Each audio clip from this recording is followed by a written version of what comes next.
Bienvenue à tous les amis, ce que vous vous apprêtez à voir, c'est le deuxième épisode de la série Les 5 leçons de vie de Monsieur Churchill. Vous allez donc découvrir aujourd'hui la deuxième leçon de vie de ce grand homme. Si vous avez raté le premier épisode, vous pouvez aller le voir en cliquant sur le lien juste là ou là. Bref, pour les autres, on va attaquer directement la deuxième leçon de vie du Bulldog. Et on va tuer tout suspense parce que vous l'avez vu dans le titre. La deuxième leçon de vie de Monsieur Churchill est que vous devez être conscient du grand destin que vous avez à accomplir. Et c'est ce qui différencie les grands hommes du reste des mortels. Ils sont persuadés au fond de leur être qu'ils ont un grand rôle à jouer dans la société. Ils voient leur existence comme une épopée héroïque à vivre. Jeune, en observant la carrière politique de son géniteur, Winston a vu germer dans son esprit le rêve d'embrasser une carrière politique. Ce rêve devint sa mission de vie à la mort prématurée de son père à l'âge de 45 ans. À ce moment-là, Winston avait pour seule obsession de redorer le blason familial et de réussir là où son père avait échoué. Il avait aussi cette certitude qu'il mourrait tôt comme son père et une partie de ses ancêtres. Certitude qui se révéla fausse puisqu'il vivra 90 bonnes années. Mais cette fausse certitude a eu le mérite de lui faire prendre conscience de chaque minute de son existence. En effet, en prenant conscience de sa probable mortalité prématurée, Winston comprit qu'il n'avait pas une minute à perdre loin de la réalisation de son destin. Tout son esprit était focalisé sur sa mission de vie. Ainsi, lorsqu'il était jeune officier britannique et qu'il faisait la guerre dans les 4 coins du monde pour servir l'Empire, à Cuba, en Afrique du Sud, etc., il eut l'ingénieuse idée de faire parler sa plume pour lui donner un écho. C'est ainsi qu'il devint correspondant de guerre de l'Empire et qu'il se fit un nom dans la presse britannique. Il relatait les événements de guerre avec brio. Voyez-vous, comme Monsieur Churchill, cherchez toujours les solutions qui vous rapprocheront de votre ou vos objectifs. Votre esprit doit toujours être concentré sur les solutions et non les excuses. Lorsque vous êtes conscient du destin que vous avez à accomplir et de la valeur de chaque graine du sablier, votre cerveau s'allie à votre cause pour servir religieusement votre dessein. Dans ce sens, M. Churchill disposait d'un esprit fougueux qui ne ménageait pas ses efforts pour impacter le monde. Il n'hésitait pas à user de ses innombrables talents pour servir sa cause. Lorsque ce n'était pas ses discours éloquents au Parlement, c'était sa plume qui prenait le relais. Après son échec en tant que chancelier de l'échiquier à la fin des années 20, le Bulldog se retrouva de nouveau relégué au bas de l'échelle politique. Une longue traversée du désert l'attendait. L'inaction risquait de lui faire rencontrer sa bonne vieille amie, Madame Dépression. Alors, il prit de nouveau sa plume pour exister. Il fustigea le gouvernement en place en l'alertant de la montée des mouvements fascistes. Mais sa voix résonna dans le vide. Mais le Bulldog persévéra en alertant sur la dangerosité d'Adolf Hitler pendant que l'Europe somnolait. Il lança une diatribe à l'encontre du Premier ministre M. Chamberlain en lui déclarant que l'histoire lui donnera raison puisqu'il l'écrira lui-même. À l'approche de la guerre, tandis que les gouvernements britanniques et français se montraient trop timides et pacifiques en cédant aux petits caprices d'Hitler, espérant ainsi éviter la guerre, M. Churchill écrira ces mots qui resteront dans les annales de l'histoire. Nous semblons être très proches du sinistre choix entre la guerre et le déshonneur. Je pressens que nous choisirons le déshonneur et que nous aurons la guerre quelque temps après.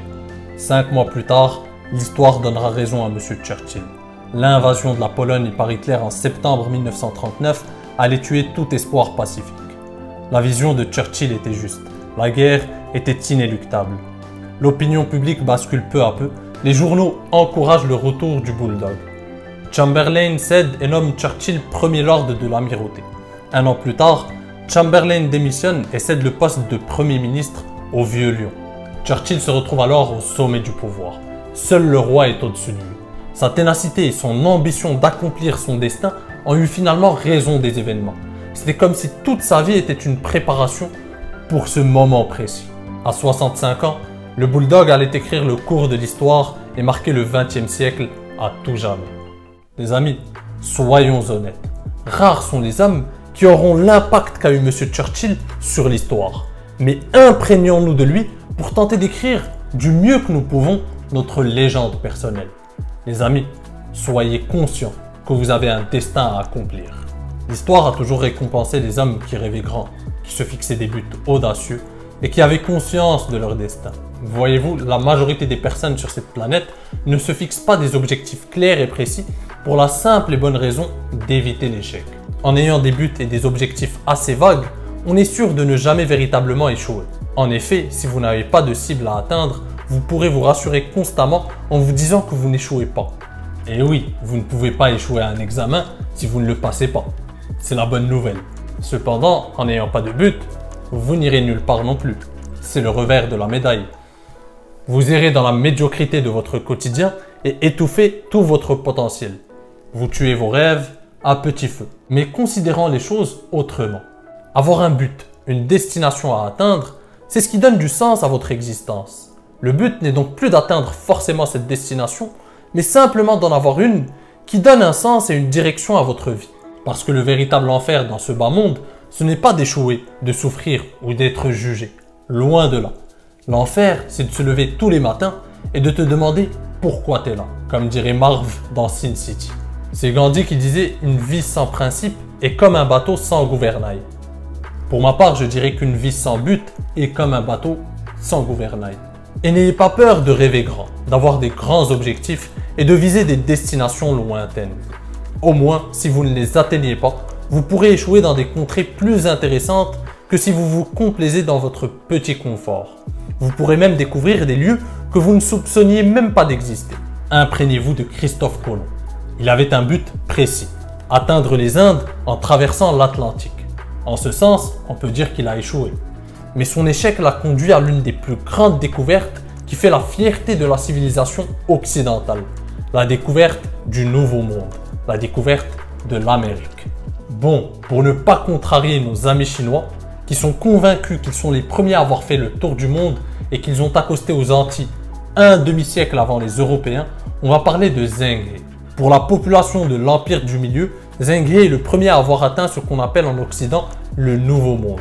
Cet eunuque musulman, au service du troisième empereur de la dynastie Ming, a réalisé plusieurs expéditions maritimes entre 1405 et 1433. 7 voyages en tout. Il est difficile de retrouver toutes les traces de ces voyages puisque les empereurs impériaux qui se sont succédés après Yongle ne voulaient plus entendre parler d'expéditions maritimes et ont voulu effacer ce chapitre de leur histoire, pour des raisons diverses et qui échappent encore aux historiens. Mais on a retrouvé certaines traces de ces voyages et aussi un gouvernail énorme à la suite de fouilles au sud-est de la Chine. Certains spécialistes affirment que ces vaisseaux pouvaient atteindre 138 mètres de long et 55 mètres de large et compter 9 mâts. Bon, autant dire que les navires portugais et espagnols à côté, c'est des canots de sauvetage. Accordons donc le bénéfice du doute à l'histoire. Revenons-en donc à Christophe Colomb. Son échec avait fait sa fortune, révolutionné le monde et permis d'un côté à l'Europe de décoller par rapport aux autres civilisations du XVIe siècle. Alors les amis, tout comme Christophe Colomb, tout comme Monsieur Churchill, embrassez l'échec car il a été le vecteur de grandes réalisations humaines. Rêvez grand, fixez-vous de grands objectifs et honorez votre destin. Le monde ne pourra que vous en être reconnaissant. Les amis, c'était la deuxième leçon de vie de Monsieur Churchill. Dites-moi dans les commentaires ce que vous en avez pensé. Les prochains épisodes sont en cours de préparation. Ils arrivent très prochainement. Donc, n'oubliez pas de vous abonner pour ne pas les rater. Pour ma part, je vous dis à très bientôt. Prenez soin de vous. Ciao.